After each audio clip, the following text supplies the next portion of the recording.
All right, the 12 o'clock hour is upon us, y'all, so I'm going to go ahead and get started.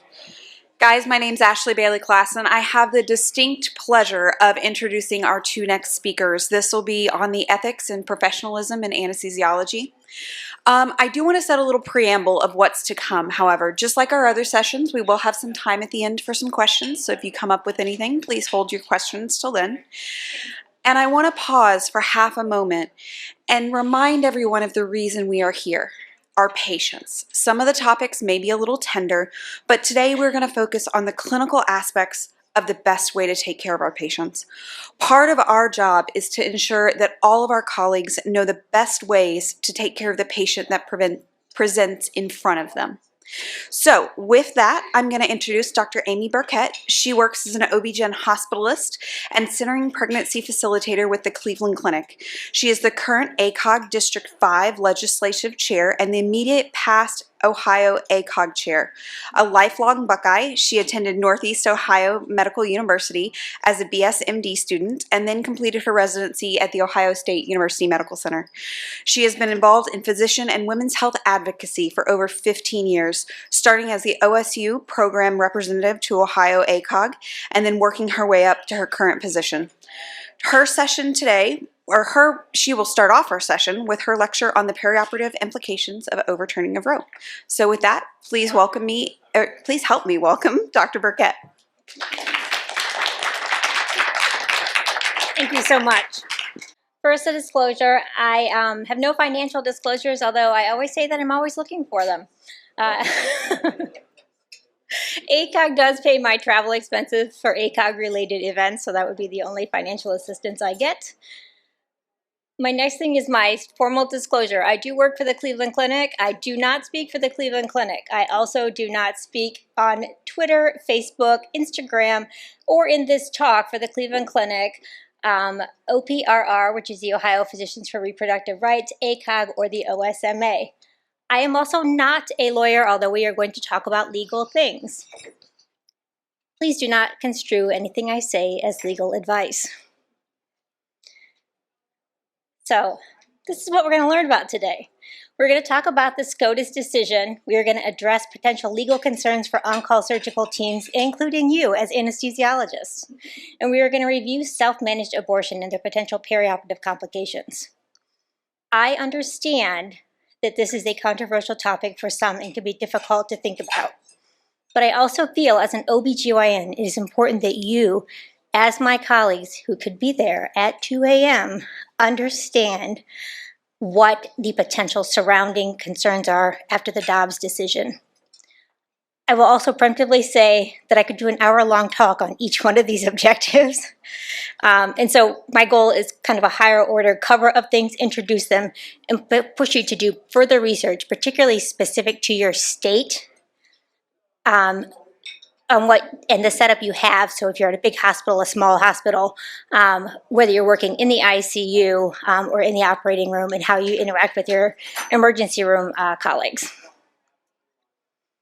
Okay, so what happened last year? So leading up to the SCOTUS decision, on May 2nd of 2022, there was a draft majority opinion leaked to Politico indicating that at least a partial turn of the protections for abortion was going to happen. So that was Roe v. Wade. The result of that was sort of pure chaos. Now, I could do a whole talk on the history of abortion and OB-GYN and all sorts of other things. We're not going to do that now. What I'm going to tell you is that as a result of the leak, press coverage went through the roof, both nationally and internationally. And we saw rapid changing in laws, okay? So there was an attempt to sort of put laws in place and it led to a ton of confusion because we were at a high point in a lot of states' legislative cycles before they were going to take their breaks for the summer. This had come out. We were expecting something from SCOTUS. We'd already had questions about what was and wasn't legal, and there was sort of some mass chaos. And being actively involved in my professional society, we fielded a lot of questions of saying what was legal, what wasn't legal, could they treat an ectopic pregnancy? And we're going to talk a little bit more about ectopic pregnancy later, but That was what happened, and this was even before the decision had came down. We did see healthcare start to organize. Medical organizations started to state that abortion was healthcare, and ACOG set up a free access, which, as you guys know, getting information from your professional society for free, particularly not only free access for medical professionals, but really anybody could go to the ACOG website and get information. And that's the website. It's still active now and still free and easily available. The American Medical Association came out and said, it is deeply concerned by the content and implications of the draft Supreme Court opinion for the Dobbs decision. We would lead the government to interference in a patient-physician relationship, dangerous intrusions into the practice of medicine, and potentially criminalizing care. So that was where we stood, and actually our National Society had their big annual meeting like 2 weeks later, and it was the hugest. I've never seen a professional society change and add topics so fast. So chaos. Well, the chaos did not get any better on June 24th, which is when the Dobbs v. Jackson Health Organization decision finally came out. And this is known as the case that overturned Roe, or if you look in my email, everything related to it says the fall of Roe. Roe was decided in 1973, so it was about to have its 50th anniversary. It was decided based on the 14th Amendment, which said that abortion was legal based on the right of privacy, and the decision actually turned it around. And Alito said that actually that's not what the 14th Amendment does. They relied heavily on pre-14th Amendment passing laws and actually compared it to Plessy v. Ferguson, which was the separate but equal case that was eventually overturned by Brown v. Board. It's important to note that it was on the 14th Amendment because there have been other major cases in women's health that were also decided on the 14th Amendment, including Griswold v. Connecticut, which made contraception legal, Oberfeld v. Hodges, which made same-sex marriage legal, and Lawrence v. Texas, which struck down all of the sodomy laws and same-sex relationships. So that was how that went down. It was also that day that the Ohio legislature and the Attorney General got a judge to immediately revert SB 11 and make it so that we had a 6-week abortion ban within 3 hours of the Dobbs decision, which meant that at 4 o'clock on a Friday, how much gets done at 4 o'clock on a Friday at a hospital? Nothing, right? So we couldn't even get a hold of legal. But at 4 o'clock on a Friday, we didn't know what we could do in terms of bleeding ectopics, patients that were septic with second trimester premature rupture of membranes. So we got a lot of chaos for everybody involved. And I will point out that because of what was said in the Dobbs decision, that we had some far-reaching concerns when it came to reproductive justice. This was not just going to be about abortion care. There were concerns about personhood bills that would affect IVF, that contraception was on the line, that they would cause a review of other SCOTUS cases that would affect our patients, and that new SCOTUS cases on affirmative action, data privacy, and the First Amendment versus discrimination based on religious beliefs would come up. We were also concerned about the ability to recruit both OBGYNs and other physician specialists and other professionals in general to Ohio and to states where abortion was illegal. Because as a woman, you may not want to go to a state that has a total abortion ban that doesn't have an exception for an ectopic pregnancy. We were worried about EMTALA protections, and we were worried about other legal concerns, which we're going to dive into. I'm going to focus on these three for the important reason that these are the ones that you guys get the most involved in. We can talk about recruitment and other things at other times if you'd like. All right, so legal concerns. The first major one that came up was actually the EMTALA rules, because the Department of Health and Human Services issued guidance stating that abortion care was included. And that was because many states had laws that became active or that they enacted that actually did not include a carve-out. So they didn't say that a pregnancy a normal pregnancy was intrauterine.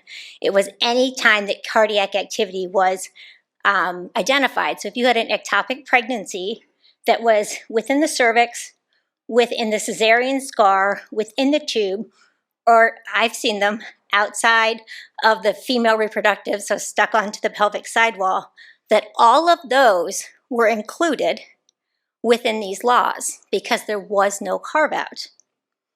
Texas and Idaho, in separate district courts, went ahead and sued and said that that was a violation of their ability to have their own state laws. The Texas case was upheld and is working its way through.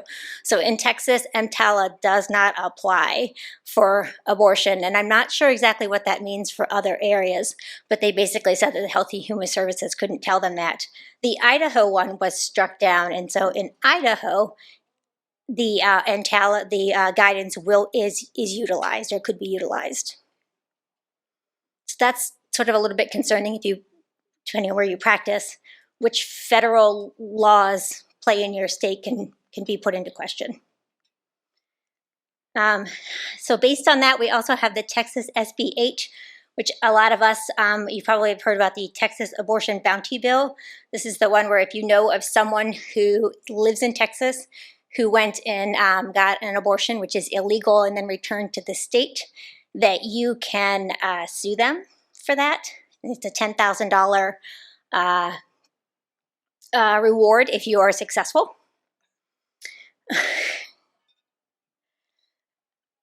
I don't write the laws.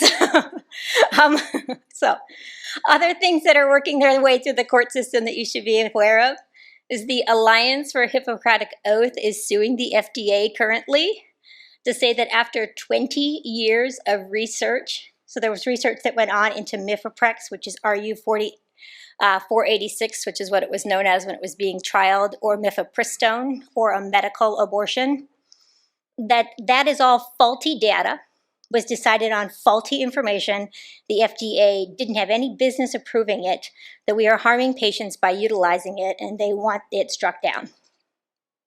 They want the FDA approval to be removed. Texas currently is fighting a total, or Tennessee, excuse me, is currently fighting a total abortion ban with no exception for ectopic pregnancy. Within there are some physician felony charges and fines, as well as stripping away your medical license, and the ability to attempt an affirmative defense if they are involved in a procedure that removes a pregnancy after 6 weeks. Does anybody here know what an affirmative defense is? I had to look it up. I actually looked it up last year because it came up in a bill in Ohio. An affirmative defense means that you are guilty until you prove yourself innocent. It's generally used in things like home invasion cases and car accidents where you're involved and someone is killed. So if you have a home invasion where you shoot the person, you can use an affirmative defense, say that you were scared and you thought you were doing the right thing at the time.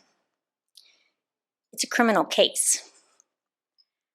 And criminal cases are not covered by your medical malpractice. Just put that out there.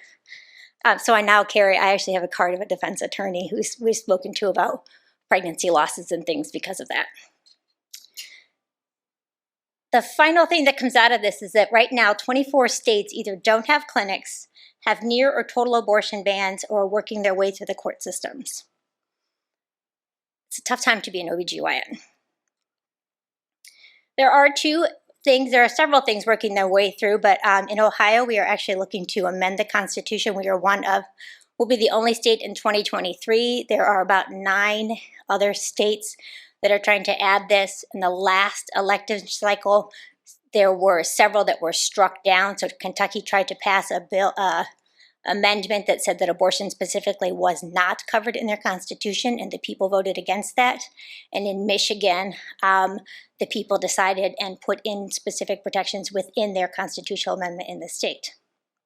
We also have at the federal level the Women's Health Protection Act of 2023, which works to provide some federal protection. And then I'll talk about the last part that sort of covers some things on legal things. There's currently no duty to report. So if you work in a state where there's a total abortion ban and a patient comes in having had a procedure or self-managed an abortion, which we'll talk about in a little bit, you do not have to report that as a physician, okay? So unless there's coercion and force involved, which is the standard duty to report stuff comes in. And that's actually come up where some people working in the emergency room have then taken patients' names and turned them in for having procedures, which sort of brings up a bunch of HIPAA and privacy laws already. But currently there is nothing in the laws that says you have to. I say currently because I have no idea what to expect in the next few years. You should report complications if the data is collected within your state, and that's usually done through the health department, and the data should be de-identified because it's just about rates of complications. All right, so we had someone who talked about malpractice earlier, talked about under-documenting and over-documenting and how much of a story do you have to tell. I'm not a lawyer, but I'm going to tell you that the advice I give people is to keep it simple. Focus on what is necessary for care and follow-up. This is not the time to take that very long, robust HPI that says, patient presents XYZ from yada yada state after her grandmother took her. Don't. It doesn't need to be there. Patient took medication, abortion, thinks it was XYZ. That's enough. It allows you to know what you think she took, what she did, was it medical, was it surgical? That's it. The less of the details is probably better, what you need to provide the care. This is just to show you where access is. Obviously, blue is expanded access, and then the darker red you get, the more problems it is. Okay, I'm gonna pause. Did you guys think you needed to know that much legal stuff to be an OBGYN? That's just the surface of it. Go look at your own state stuff. I promise you it's enlightening. So let's specifically talk about self-managed abortion. And I think this is the most important, can be important for you because you're gonna take care of these patients if they end up needing surgery, or if you work in the ICU, or you're the person who gets called when they struggle with IV access and they need central lines. So this is kind of the places I see you guys as my anesthesia colleagues getting involved. So first, self-managed abortion with medications.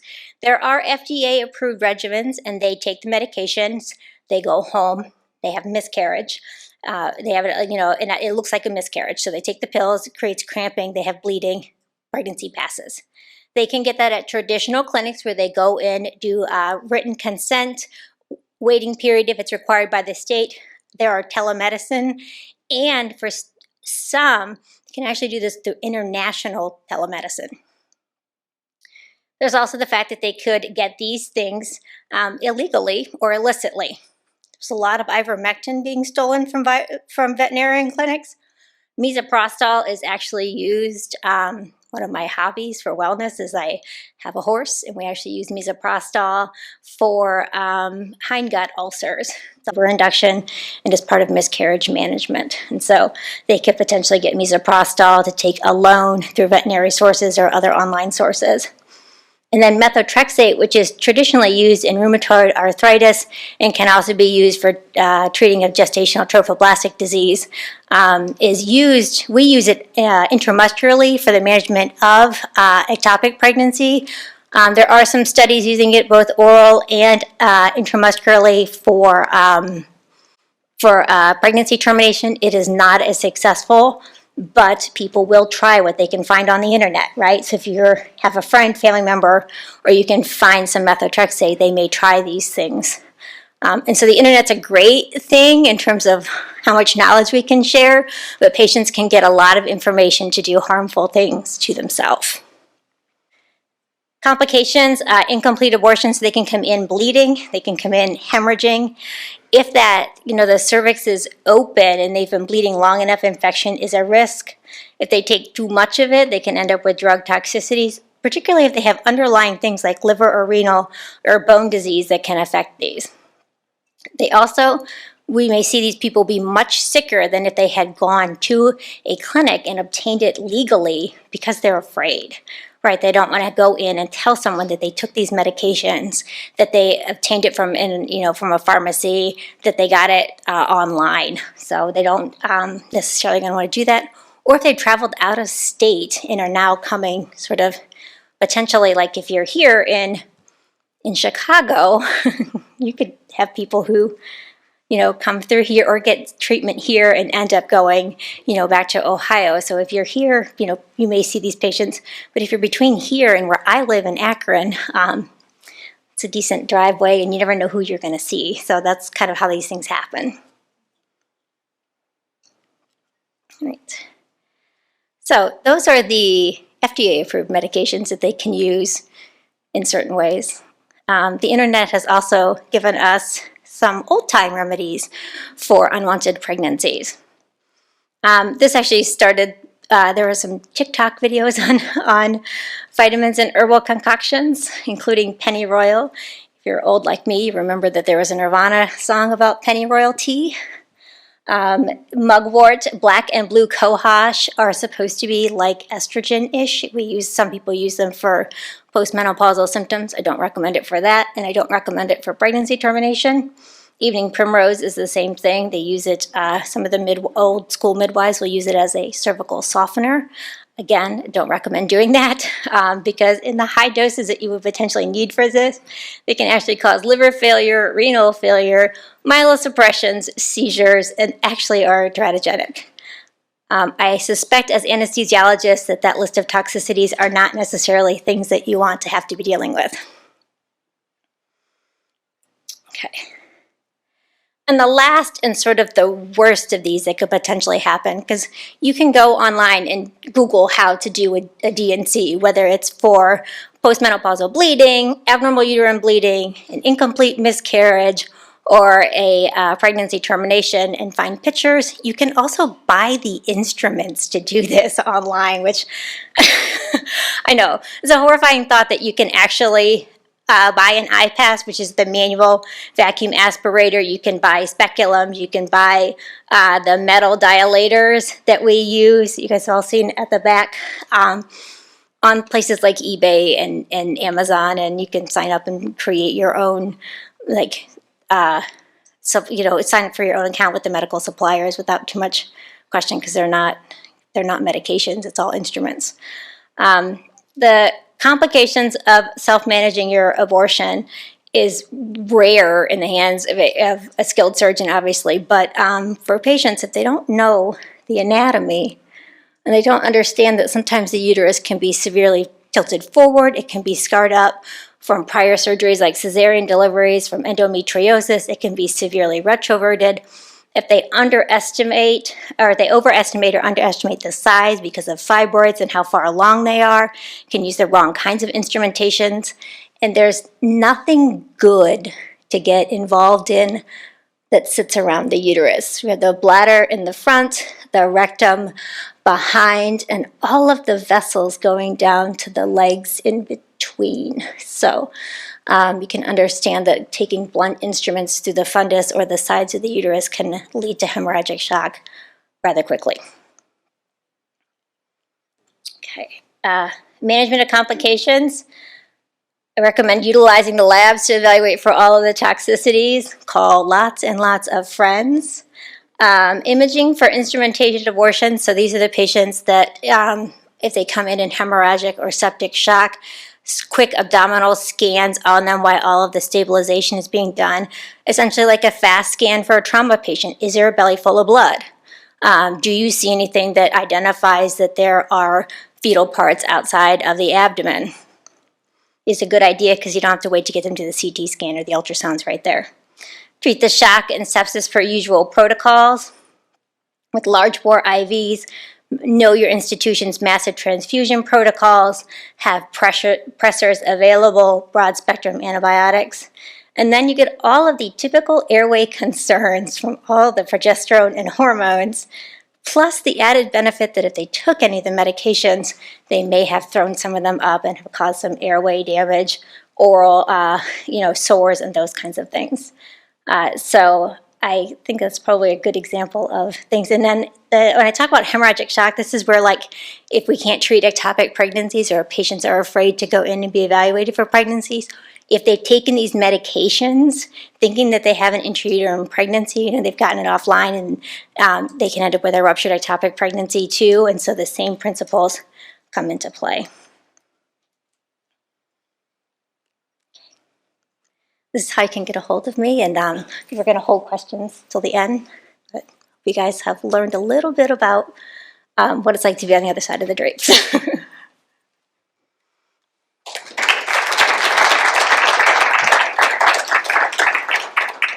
Dr. Burkett, I want to thank you for such an interesting conversation around such a changing landscape that we currently have. I'm going to go ahead and introduce our next speaker. Dr. Reese Wynn is a board-certified general and pediatric anesthesiologist. He is a clinical assistant professor at Stanford Children's Hospital, where he serves as a diversity, equity, and inclusion leader in his department throughout Stanford Medicine, at a national level as the chair of Diversity, Equity, and Inclusion Committee for the Society of Pediatric Anesthesia. Please join me in welcoming Dr. Reese Wynn. Excellent. Thank you so much. I will lift this up. How's that better? Okay, great. Thank you. And I was struck actually by all the similarities that you're going to now see in my presentation, particularly that map. So we'll get to that in a second. I do also want to echo that today we are talking about kind of politicized things. They're not inherently political. So I just hope everybody can keep that open mind, because what I want to do is give you the tools, the communication strategies, and just the knowledge to provide gender-affirming care, because it turns out transgender and gender diverse people also come to us for things like appendectomies, thyroid biopsies, right? It's not all gender-affirming surgery. So we will all work with these patients, so I want to give you those tools necessary.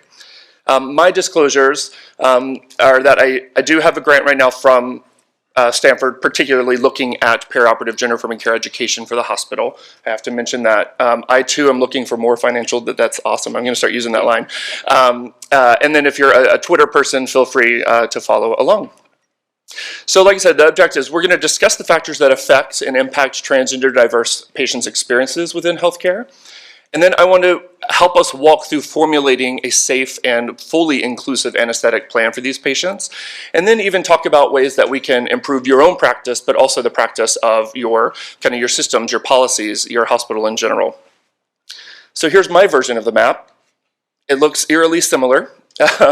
Reds and blues, right? So the blue states are the technical kind of safe haven states for trans and gender diverse patients. Many of these states have laws that are protective themselves. So people can go there, receive their gender affirming care, and not have any reporting back to their home states. I imagine several of you are from states that are red or maroon here, so I also encourage you to go home and really look closely at your own state's laws, because, for instance, I trained a lot in Texas, that's where I was born, and if I do my job in Texas, it is punishable to up to 10 years in jail and revocation of my medical license. So you have to be very, very mindful of that, and it is changing on a very fast basis. To paint a little bit more of a picture, the graph to the left shows you anti-LGBTQ bills introduced at the state level from 2018 up to 2022.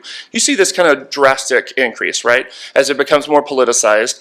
At the end of 2022, there were almost 248 or so bills that were passed total for the country. Last month in February, we were already at 234. So this year is going to be even exponentially higher, and that is all ramping up due to the politicization.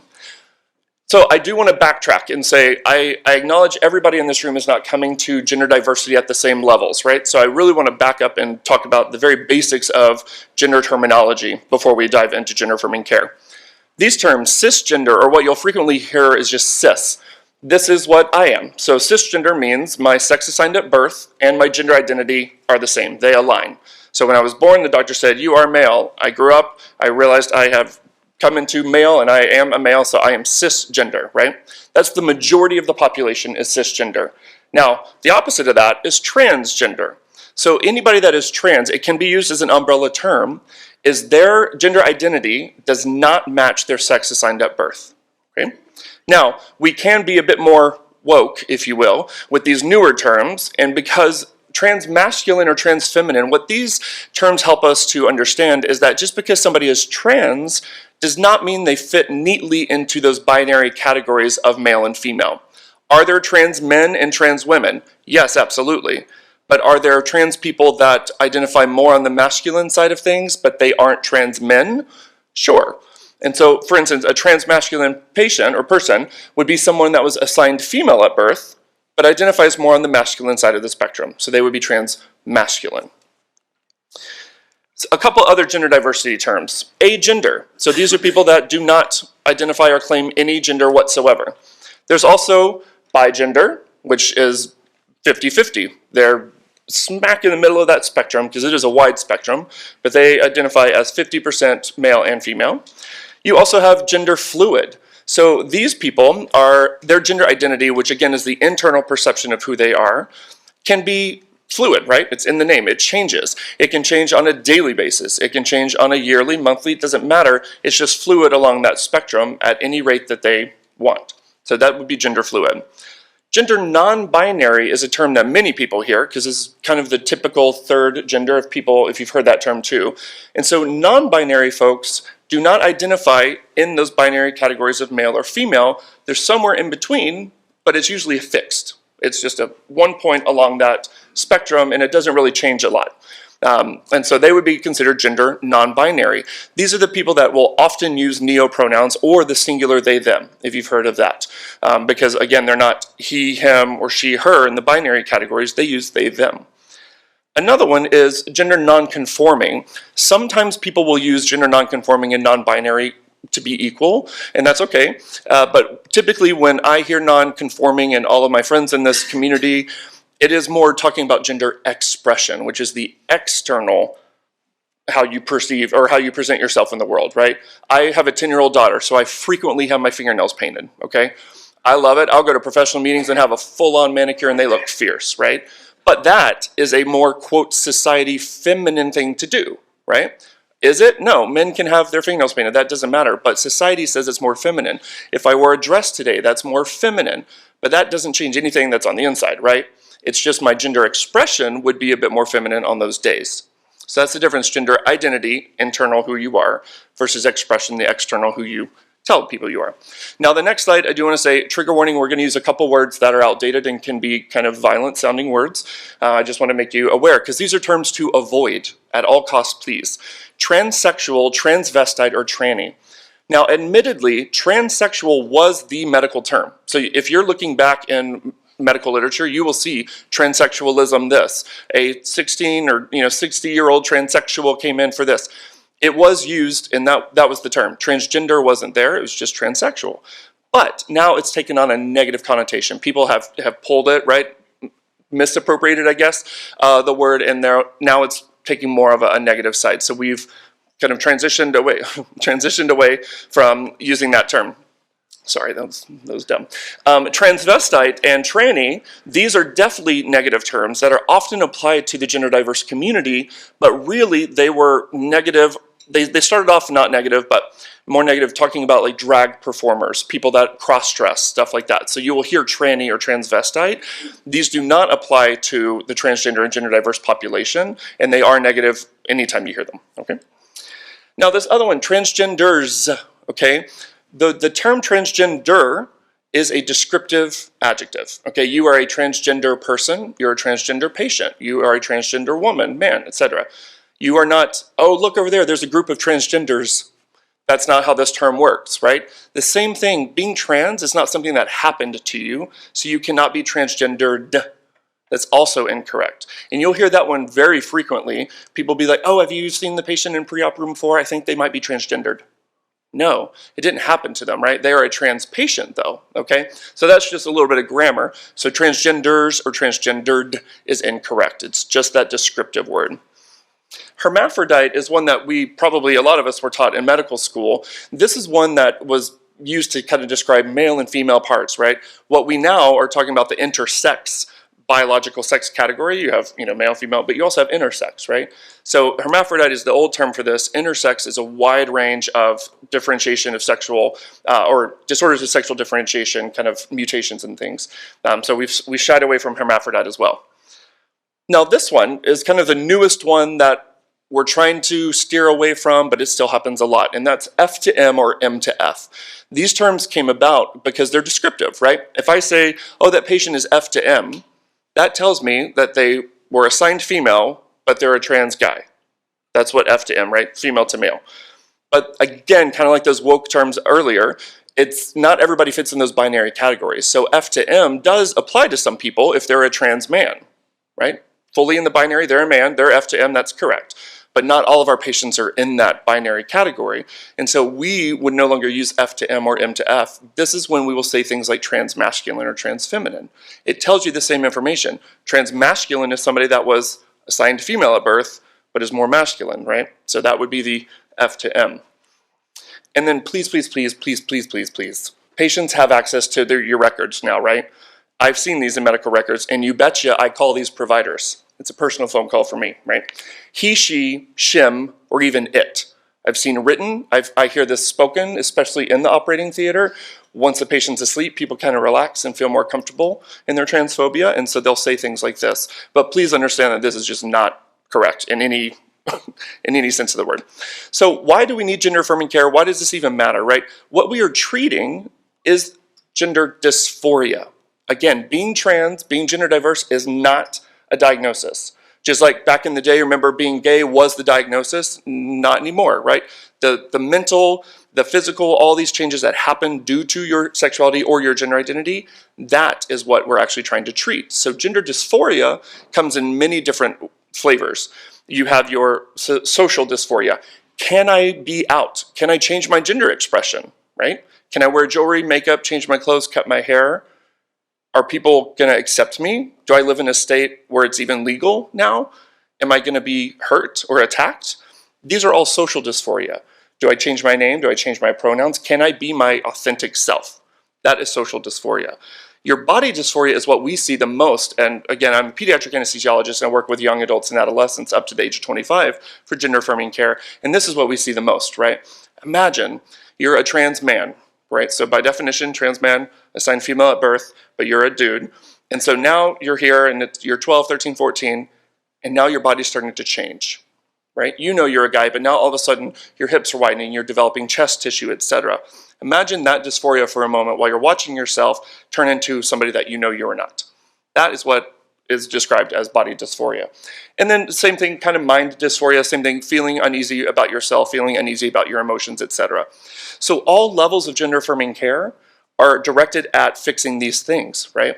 Gender affirming care is not just surgery. I want that to be top and center of everybody's mind, right? Gender affirming care is psychiatry and just mental support, mental health support, family support, social work helping you out. All of this is gender affirming care, right?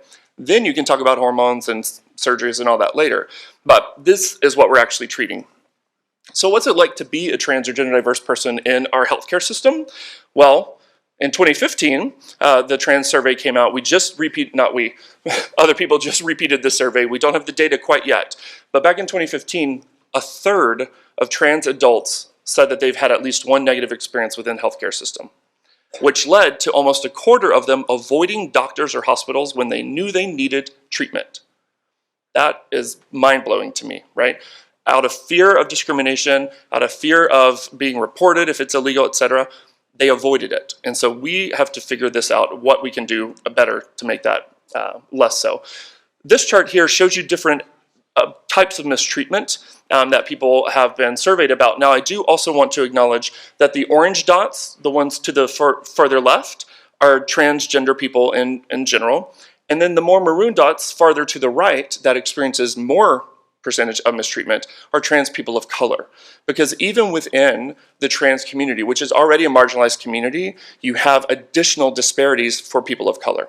They have higher levels of mistreatment in medical field, they have higher levels of violence and murder rates, etc. So I wanted to acknowledge that. But here, it's showing you different levels of mistreatment. So the top one, the doctor was visibly uncomfortable. Okay. Not physically violent, but still not a safe space to feel safe. The other ones, doctor intentionally misgendered or used the wrong name. Doctor physically was rough. All the way down to the bottom, doctor refused to see patient. Now people think, I don't know again where all your states where you live, but Again, back in Texas, one of my good friends growing up is a trans woman, and she was going to find a new healthcare provider. They went through the whole history and talked and did all this stuff, and he got to the point where he was going to do the exam, and he lifted up her gown, silently put the gown down, walked out, and the nurse came in and asked her to leave because, quote, "we don't take care of people like you." Okay? Outright discrimination. I hope that makes everybody cringe as much as it does me, because this is just a human being, right? So, what is gender-affirming perioperative care? That's why you're here. I want to argue that appropriate communication is the easiest, but probably the best and most effective thing that you can do for your patients. And so the first step is learning this correct terminology, right? Understanding if you read something in a chart, knowing what that term means, because you can understand who your patient is better if you know what the terms are, right? And then just having a little bit of knowledge about hormones, not how to prescribe them or anything, just know that they exist, and then same thing with surgeries, the different kinds of surgeries. The second part is pronouns and chosen name. This can be difficult for some people, especially if they're using neo-pronouns or the singular they, them. And I understand, people tell me all the time, I'm just so unbelievably nervous about messing up. I don't want to be disrespectful, I don't want to mess up, and that changes their behavior, right? They kind of clam up. So we'll talk about some strategies about that in a second. The way that I start all of my patient encounters is I walk into a room and I say, "Good morning." Remember, I'm Pete's. I say, "Good morning, I'm Dr. Travis. I use he, him pronouns. What's your name and which pronouns would you like me to use?" That's it. Rolls off the tongue now. Did it initially? No. Have I had a couple patients go, "You think I'm trans?" I'd be like, "No, I don't think anything. I just think I want to know your pronouns." You know, it's not anything that's really offending people to be open about it. If you don't want to say it in that way, say, "Hi, I'm Dr. Travis. I use he, him. How would you like me to address you?" Done, right? In that simple question, you're going to get their name that's used, which admittedly, remember, might not be what's on their medical record, depending on the state they live, depending if they've had the chance to legally change their name or not, right? So everybody in the system might be calling them the wrong name on accident because they just don't know. But you asking this one open-ended question immediately makes you more of an ally and somebody that they feel like, oh, they kind of get it a little bit more and they'll trust you. Now, what happens if you do mess up? There is a term called misgendering. So this is when you walk into a patient encounter and you use the pronouns that you think that patient probably uses. Okay, this is steeped in society, like, you know, all the ingrained things, pinks and blues and all this, right? So if I walk in and I use the wrong pronouns for a patient, that is called misgendering. Now, even if it's by mistake, misgendering is harmful, right? Imagine, again, and one of my favorite things to do is I had a person in an audience, much like this, that stood up and was like very anti-pronouns, which is okay. But then I answered his question, and then I turned and I was talking about stuff, and I referenced back to him. And I was like, "But earlier when she was asking me this question, did you see like how she was doing that?" He got mad, right? Because this is a dude. He stood up, he's like, "I'm a guy." And I was like, oh, did pronouns matter? Okay, right? Because people want to use their own pronouns, right? You get it? So I just want you to know, if you misgender people on accident, that's okay. We can work on strategies to move forward. Now, dead naming might be also a new term to you. This is if you use their legal name or their old name. Because often when people transition, even if they're non-binary, they might want to choose a new name, right? If it doesn't, it would be really hard for me to be trans with the name Travis, right? I don't know a lot of female Travises. So I would probably have to choose a new name. Same thing here, but that person is dead to them, right? That's an old person, so that's where this term comes from. That is their dead name. When in the medical field, we just call it their legal name usually, because especially at our hospital, they're not changing their legal name yet. And so we'll have their legal name or their dead name there and then put their chosen name in quotation marks. And that's what we strive to use. But dead naming and misgendering are things that you should definitely try to avoid. Now, what happens when you mess up? It is as simple as a genuine apology. That's all we can ask for. There's no need to do like the Oscar-winning award speech of, "Oh my God, I'm not transphobic and I have a trans friend and I can't believe it and I'm a terrible person and please don't hate me forever."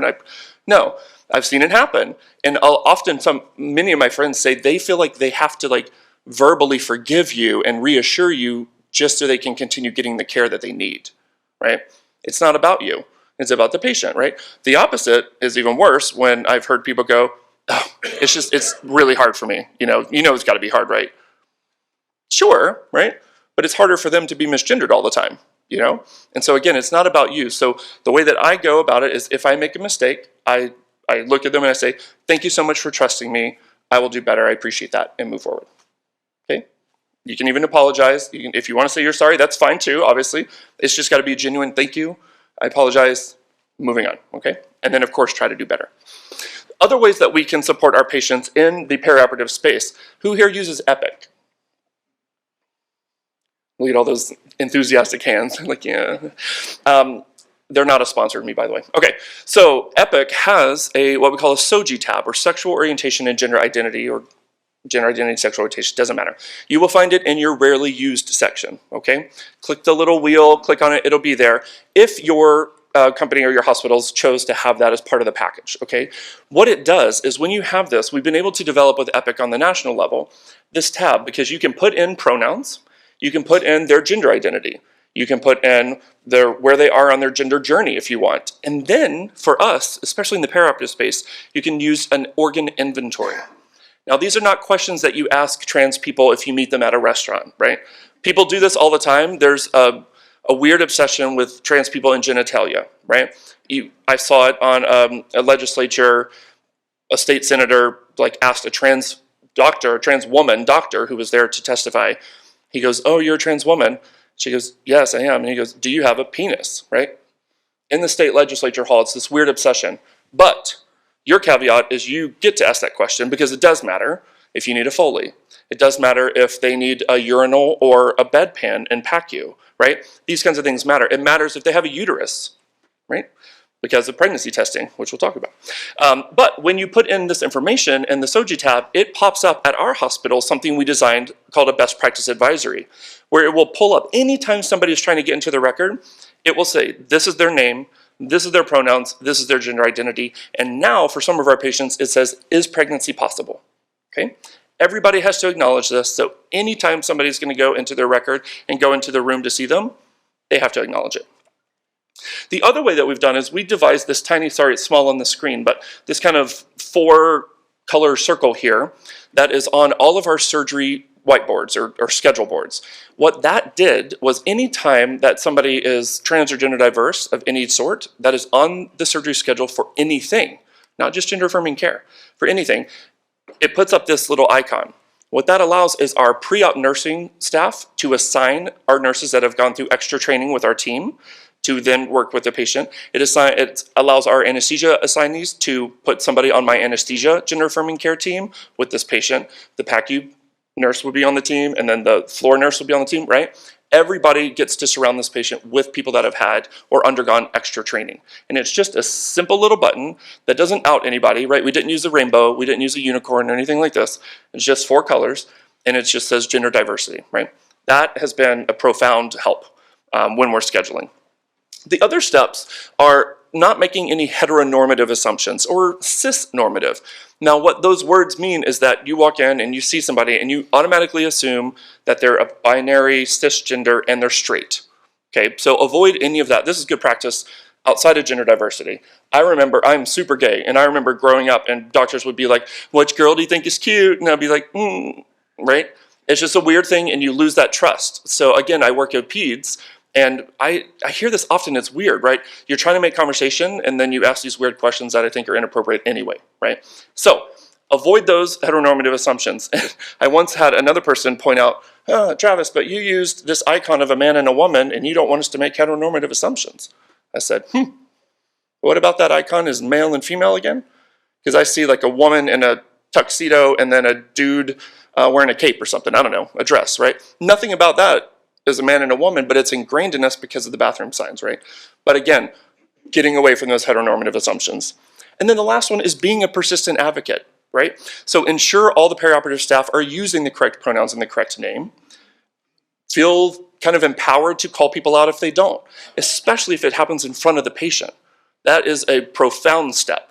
If one of your colleagues messes up, say, oh, just want to remind you they use they, them pronouns. That's it, and move on, right? Immediately, again, that patient's going to feel a bit more safe. Displaying visible symbols of support are amazing.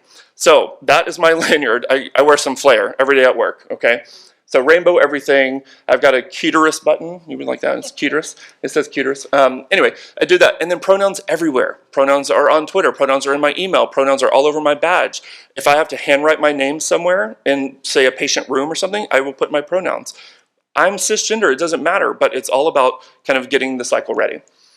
So what do anesthesiologists need to know? We're going to blaze through these parts here, but estrogen, these are your gender-affirming hormones. So estrogen will, after they've been on it for a while, decrease erythropoiesis a little bit. So you'll have a decrease in hematocrit and hemoglobin, and then you will also have a decrease in creatinine because of a decrease in muscle mass. Okay?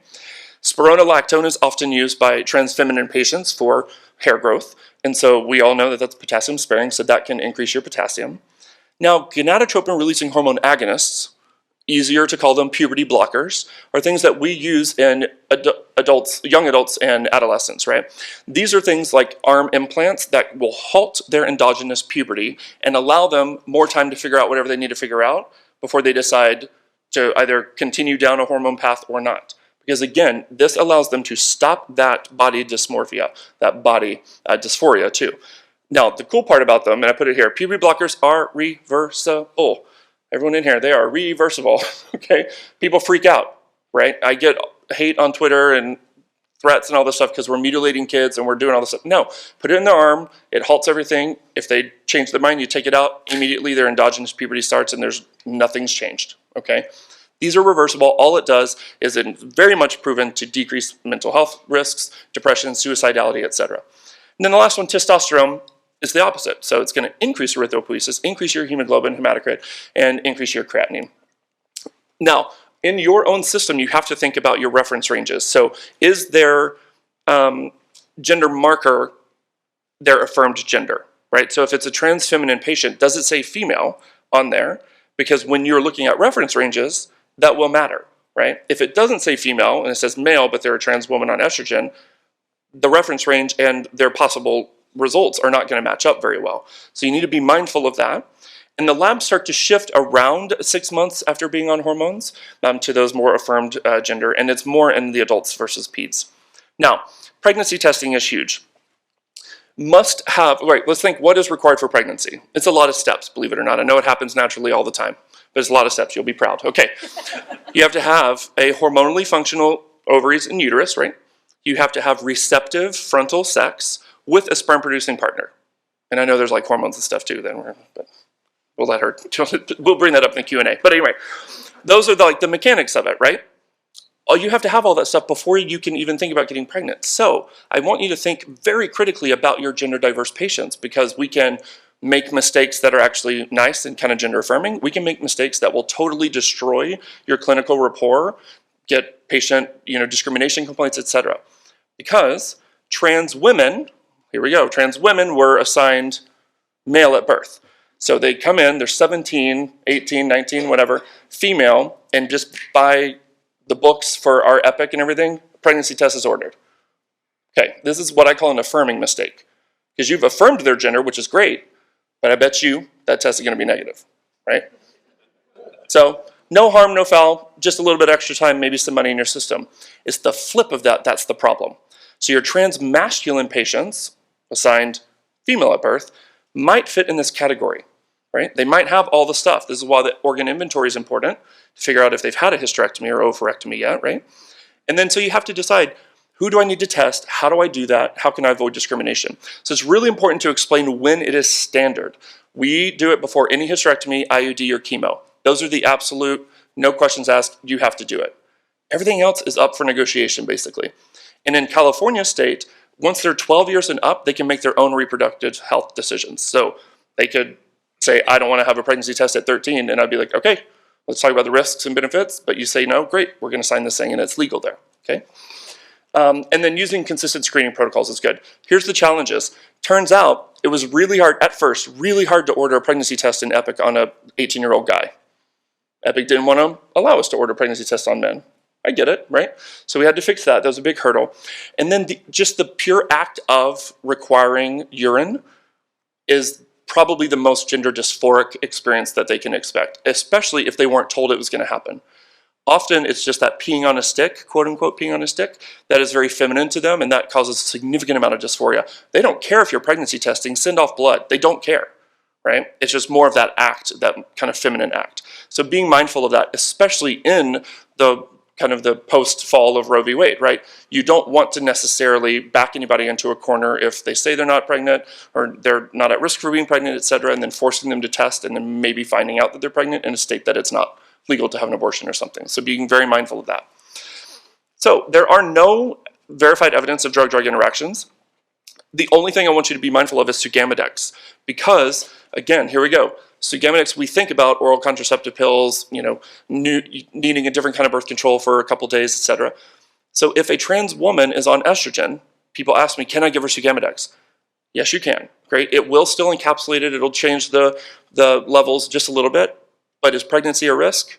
No, right? Trans women, trans feminine patients, assigned male at birth. You can give them Sugamidex all day long. It's, again, the trans masculine patients where we mess up. So you have to counsel your trans masculine patients the exact same way that you counsel all of your cisgender women. They might be on birth control.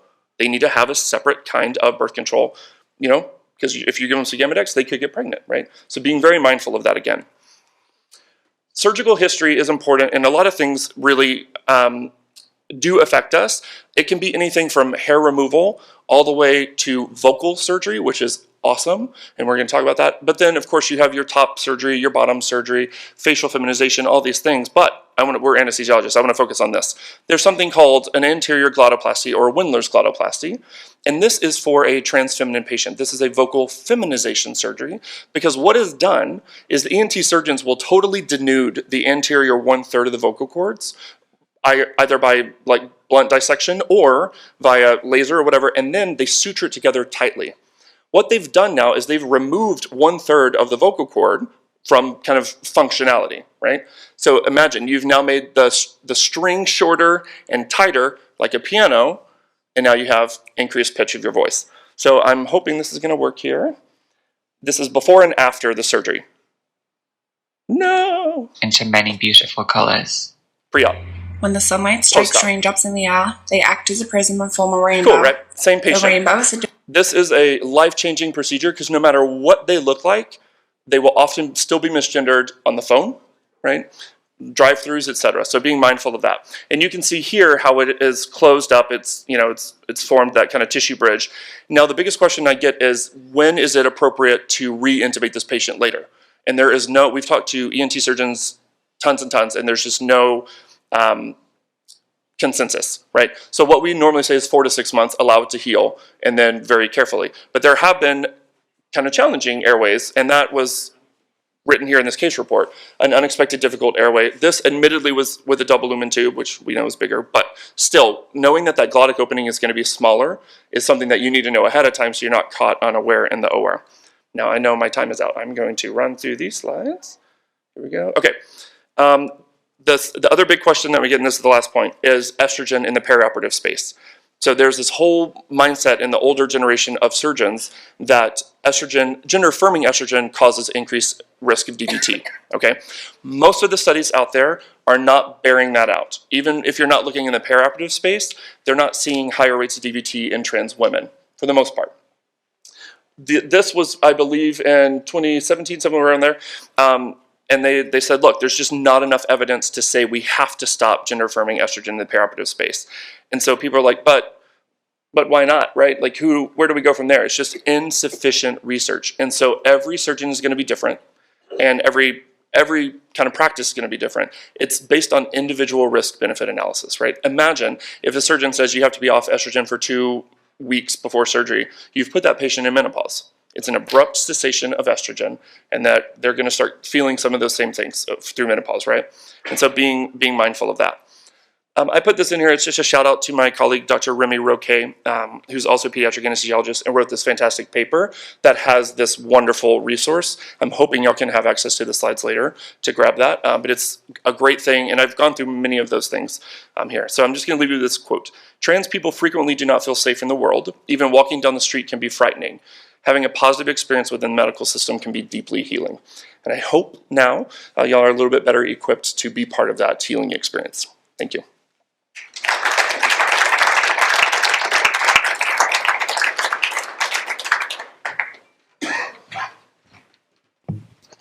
Dr. Reese-Wynn, I want to thank you for, again, an incredible presentation in a very changing landscape. And with that, we will open up for any questions. If no one's coming to the mic, Dr. Burkett, I'm going to bounce a question to you. I was actually listening to a news article on some of the changing landscapes of OBGYN training with some of the restrictions around care for patients. What is, I guess, ACOG as a society doing to try and get in front of that and ensure that your colleagues and my colleagues are still getting appropriate training we need to be able to take care of our patients? So, can everyone hear me? Okay, so the first thing I'll say is back to the estrogen. Think about like stopping patients' birth control in the perioperative period also if they're on combined oral contraceptives, because that also plays a role in unplanned pregnancy. Just going to throw a thing out there for that as an OBGYN. In terms of training, so there are several ways that you can get training in contraceptives and abortion training, and so medical students can get some information depending on where they are. There are what are called Ryan residencies that are specifically trained on contraceptive management and abortion training, and then there is actually fellowship training in complex family planning now. We are concerned about workforce issues. There are not enough OBGYNs in the United States. And that has a bunch of background of it. If you consider the fact that family medicine stopped doing deliveries during the malpractice crisis, patients are much sicker than they were when I started. My 20-year medical school graduation reunion is this year. Patients, we are seeing more obesity, we are seeing more diabetes, we are seeing more hypertension, so it takes longer to take care of them. And they have more complex care that is needed, and so it's harder to see the amount of patients we need to see. And so we need more OBGYN spots, but then when we have OBGYN spots in places that are hostile to abortion training, yes, the management of a missed abortion, so pregnancy that has just ended, and they're going to the OR for a DNC, an incomplete abortion, spontaneous abortion. Also, same management strategies for first trimester pregnancy termination for elective or therapeutic. So patients that decide not to have pregnancies or patients that are found to have genetic anomalies or sick enough that they need to end the pregnancy. So we get some cross-training there. The problem becomes particularly when we start dealing with second trimester pregnancy termination, which can be used for women who the vast majority of abortions are done in the first trimester. The vast majority of pregnancy loss is in the first trimester. But for those that get into the second trimester and find that they are medically incapable of carrying a pregnancy to term, that there is a congenital anomaly associated with the pregnancy, or because of delays to access, they are now in the second trimester, that care and training is harder to get. And so the problem then becomes, if you have a 6-week abortion ban, where are you going to send the residents to meet the American Board of OBGYN's training requirements? That means that they are going to have to go to another state, right? So first I have to find them. If I'm a program director, first I have to find a state program that's willing to take them. Then there's the financial of them getting there, travel, a place to stay, having the medical licensure if they need it to be out of state versus will they accept their training certificate in that time? What it means to have them away from, their normal training, where maybe if they were on that rotation within the state, they would still be part of the call group and all of those things. And so, yeah, we have real concerns. And I have concerns about what that then affects to not only getting residents to want to come and train at my institution and institutions in my state and in my ACOG district. My ACOG district represents Ohio, Indiana, Michigan, and Kentucky. It's a very interesting place to be. But so I have to worry about how those states get OBGYN, medical students that want to be OBGYNs into them. But then I have to think about couples matching, because if I can't get OBGYNs, if they have a husband who wants to be an anesthesiologist, a general surgeon, those things, they may say, we're not going there, they're going to rank us lower, or they may not come and interview us at all. So the data on that kind of stuff is going to be very interesting in the next few years to look at. And then, like I said, if you're an OBGYN and you or a woman, you may not want to go and live in those states. So you may end up where we have other workforce issues that are not related to medicine. But, like in Columbus, where I live, I trained in Ohio, in Columbus, and they're building all of this tech stuff. But are those people in that industry actually want to come and work in a state that's not really considered supportive of women? Dr. Louise Wynn, I'm going to bounce another question to you. So obviously, pregnancy testing perioperative or preoperatively requirements can vary from institution to institution. And actually, where I trained, you had a very short non-negotiable list. Where I trained, our non-negotiable was surgery. You were getting one. If you have a patient that is very opposed to undergoing that, how do you initiate that conversation? What are some kind of best practices to have that conversation with that patient if you're in an institution that has kind of a non-negotiable from the beginning? I think that's a great question. Yes. And we're actually dealing with this in our radiology department right now, which is outside of our treatment center. And they have a longer list of non-negotiables. So I think it's a two-prong answer. Working with the patient themselves, again, our state 12 and over, they can actually refuse it and be done. And then it becomes, if they refuse it, is their case canceled, right? Because we have to think about paternalism a little bit in medicine, right? We have to trust our patients to tell them the risk and benefits and make the right decision for themselves. That's what consent is, right? If we say, no, you're having a pregnancy test no matter what, because we know better than you, that gets into a weird ethical side for me personally. So this patient, I would give them all the information they need, right? Is it possible that you may be pregnant? Yes or no? For trans patients, especially trans men, I actually have a caveat of saying, even if you're on testosterone, because often they think that testosterone itself is birth control because they'll frequently be amenorrheic, et cetera, but it is not. There are plenty of trans men that are pregnant. So I will even say that caveat. Is it possible that you may be pregnant? Even if you're on testosterone. If so, I would like to test you. This is how we can give you urine or blood, and then I'll talk to you about the risks and benefits. If it's going to cause too much dysphoria for you or something that you're not interested in, I just have to let you know that this is the risk to an unborn fetus, and I go through the whole spiel, and then we sign. That's it. On the radiology side of stuff, they have it, so even if you get like a CT scan of your lumbar spine, you have to have pregnancy testing.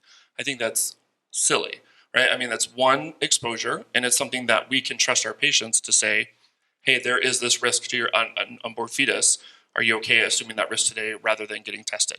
So to me, it's all about patient trust, communication, and the ethical side of it. Just make sure you legally are documenting that they have refused after the risk and benefit conversation.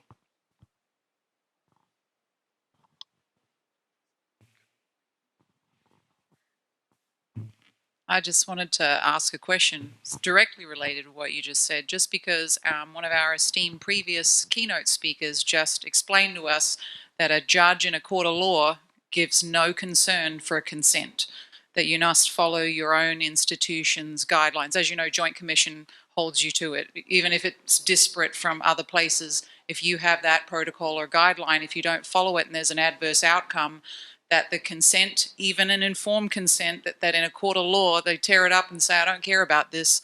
So I guess, changing the institutional requirements may be the only option to legally protect them and you, if there were to be a conception that would be potentially negatively affected by something when they refuse to consent, if that's the case, or they sign I refuse and I understand the consequences. What are your thoughts on that? So we did have to rewrite our perioperative pregnancy test policy to incorporate some language like this, where we had it very specifically say these three things that, the IUD, the hysterectomy, and chemo are the only non-negotiables. Everything else, our hospital system, it's just the Children's Hospital, agreed that after we have a risk and benefit and a consent, that they would be legally allowed to do that. And so they signed it, and it doesn't go against our policy per se. It was a long conversation for sure, and something that we have to think about and we have to deal with, especially right now. So I hear you. Sorry.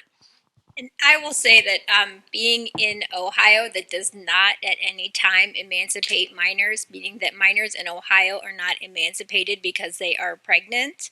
that this is a point where it's really important to understand your state laws of when minors can and cannot consent.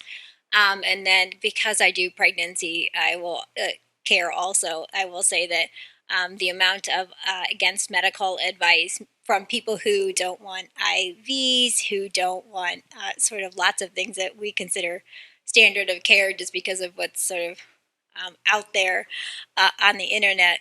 I love the internet. We deal with this on a regular basis, and it comes down to a lot of just documenting the conversations. I mean, the policy for labor and delivery is like you're supposed to have an IV. Can I hold a patient down and give her an IV? Well, no.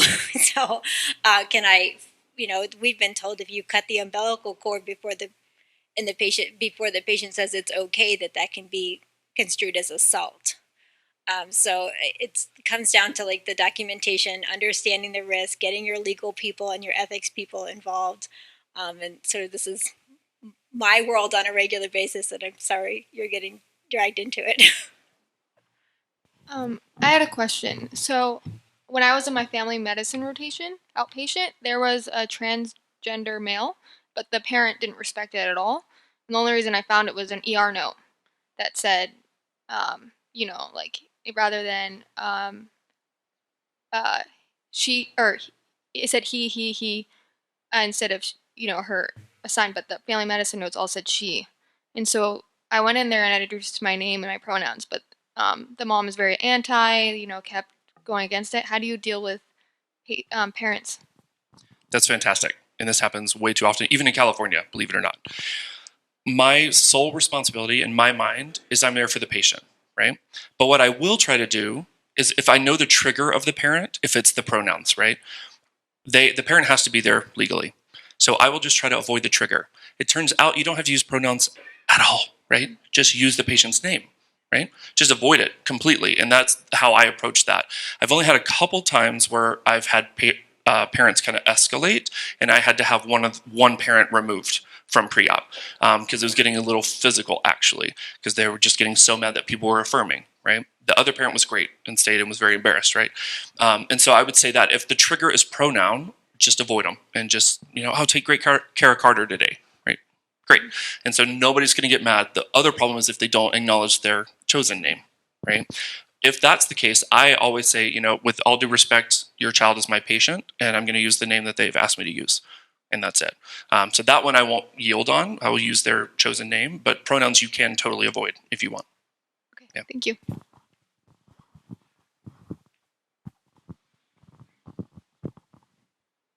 I have a question about this chosen name, because we did have a couple years ago an incident where we had two Terry Smiths with the same birthday. Okay. On the same insurance card, not related. So, at what point it says Terry and you're saying yourself, your name is Kelly. Yeah. So that's also a great question. And the only reason I know about it is because I just fortuitously was taking care of both of them. It just worked out. That was not a confusing day at all, was it? If it had been two different doctors, there would have been no question. Yeah. But I just fortuitously, and I'm like, okay, which one of this is fraud and which one of this is some really weird. Yeah. I think the biggest thing to acknowledge is that once your patient has checked in at the very front, like security desk or whatever, they have their MRN, right? So we technically only need two identifiers, which would be a last name and an MRN. You don't even need birthdays, depending on your hospital policy. But there are ways that you can still use their chosen name, or even don't use their name at all, just use their MRN to still identify the patient, right? But on our security bands, or the name bands, still has their dead name on it, just has their chosen name in quotations. So the way that we teach now is, do you still have that extra identifier of the dead name, which will help in this case probably. But when we do our safety stops and all of that, and we're reading the name band, we are not saying their dead name. We will say either their affirmed chosen name, or we'll just say their last name and their MRN, right? So there's still ways that you can have the legal stuff there to protect yourself from this terrible sounding day. But you can still find ways to affirm your patients in ways of not using the name and et cetera, just with that MRN. Fortunately, it wasn't me this time. But we had a patient came in, I believe they're 18 years old, but their mother was there, and trying to remember the circumstance.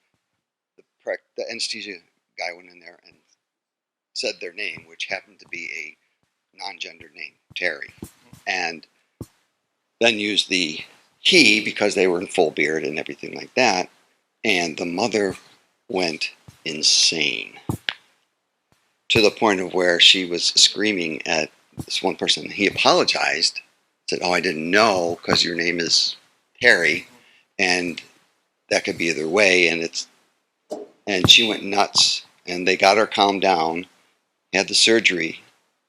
She brought the patient out to her car, came back in, and again started. And they wanted the anesthesiologist fired for misgendering her daughter. How do you chill that fight? Wow, first of all, that's extreme. I'll just throw that out there. That does not normally happen. This is a perfect example, right, of misgendering, and I don't know how that anesthesiologist handled it in the room, right? But it is just that genuine apology, right? If a parent is escalating that much, I honestly don't know how I would handle that, right? But again, refocusing on the patient, genuinely apologize, use the correct pronouns after that, or none at all, right, and move on. I don't know how to handle somebody asking you to be fired for misgendering. I've never heard that happen, but people have formed complaints and sent in stuff for discrimination when people continue to do it, right? If they get corrected and they continue to misgender, where it's perceived as malicious, that's a whole different ballgame. But if it's a one-time, oops, I apologize, I'm moving on and doing better, then that was not the right reaction from the parent. Oh. I don't know what to say to that. Yeah, that's. Yeah. Probably. And even though the patient was 18, I don't feel like this parent would have taken lightly to being, told to leave, because you don't need that parent there. But sorry. I don't know how to handle that. Just apologize if you misgender, and then hopefully that won't happen. Yes. Hello. 2 great lectures. Thanks very much. Dr.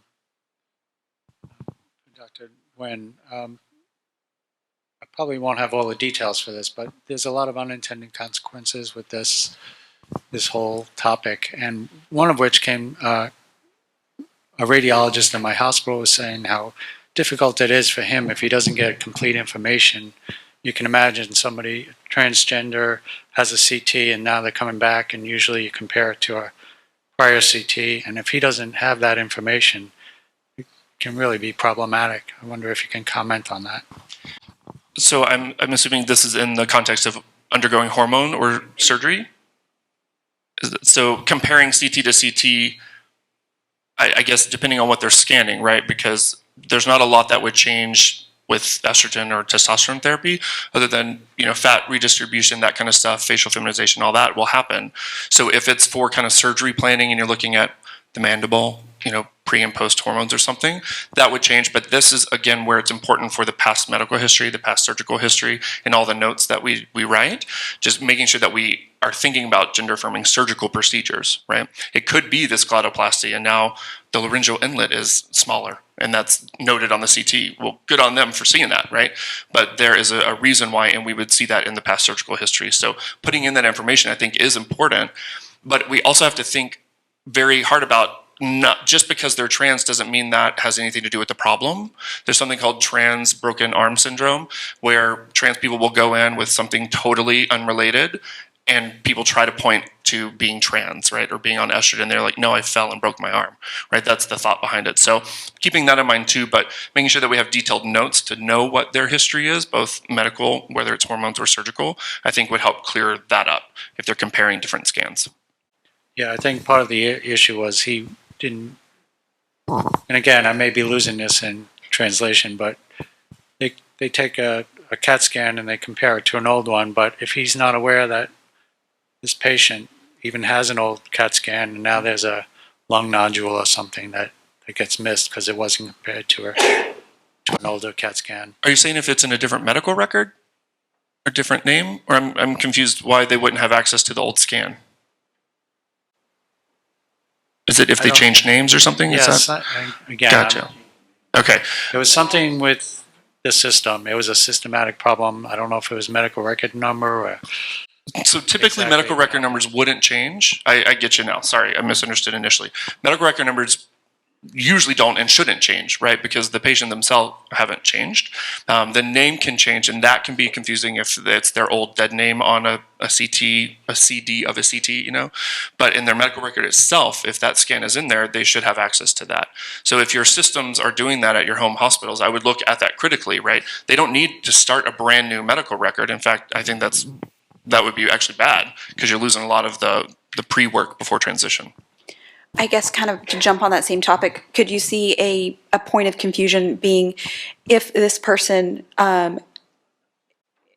their original chart had this sex listed assigned at birth, and as they've transitioned, that was changed in the chart, so that Terry Smith that was born male, we now see as a different Terry Smith assigned a female gender. I guess I could see that being a point of to be lost. Yeah, I Medical see that. records doing that. Yeah, Or the check-in person saying, oh, well, that something must be wrong with the social security number or the medical record, so we're just going to open a whole new chart with that name and date of birth, and then it gets, flagged for some kind of conflict, and 8 months later, someone finally realizes they should have actually been linked, but you've lost all of that data. I could see that happening. I agree.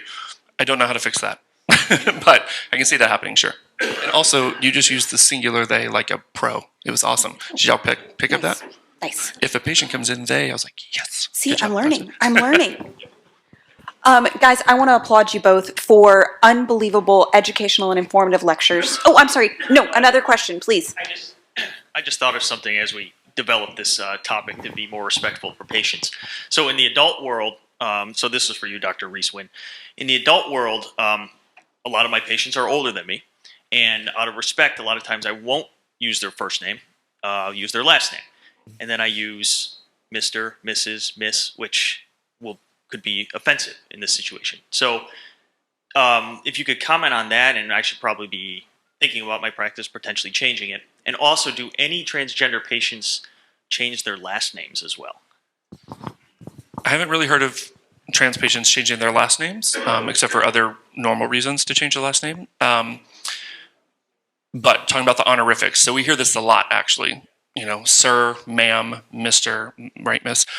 I totally avoid it in my practice. I do have the advantage of being peds, right? I was also raised in Texas where my mom would ask me a question and I'd say, yes. She'd go, yes, what? Yes, ma'am, right?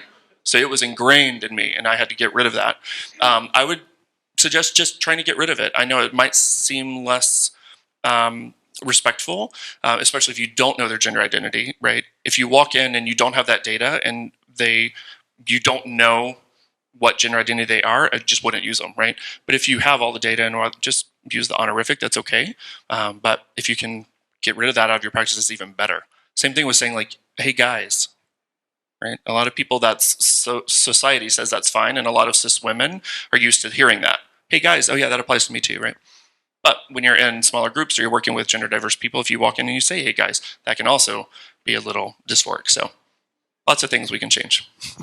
That is one place where Texas does help that out. I mean, y'all just covers y'all everybody. Y'all is great. I use y'all all the time. I am also down in Texas, so I use that word frequently.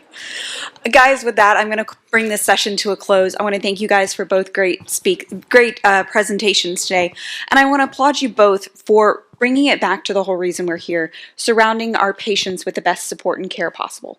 So, thank you both. Guys.